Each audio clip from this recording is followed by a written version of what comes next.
trying to sell your home. Because you got these ugly looking faucets, so you want to put something nice in, yeah? So let's do that. Step one, get this thing out of here. The first thing you want to do is go ahead and turn your water valves off.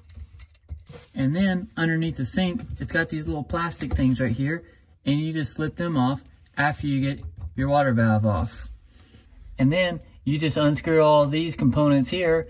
Whenever you take the drain component out, you have this bolt, this nut here that tightens it up. So you want to unscrew this one, slide them down here, make sure that this is loosened up, ready to pop out. Now that you got this doohickey out,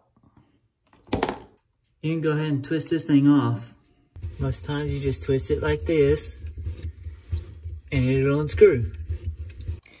Sometimes you need these things for leverage.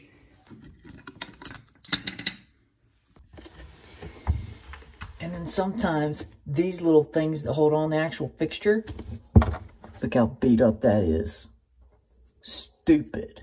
Stupid, stupid.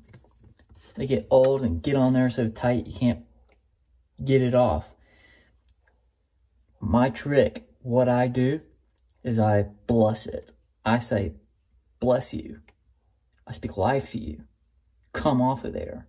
You have to command it. And it twists it on off.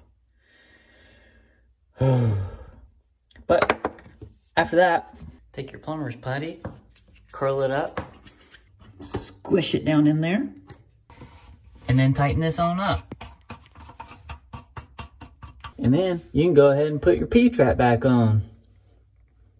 Take your Teflon tape, wrap the pipes, and then put your new faucet line back on.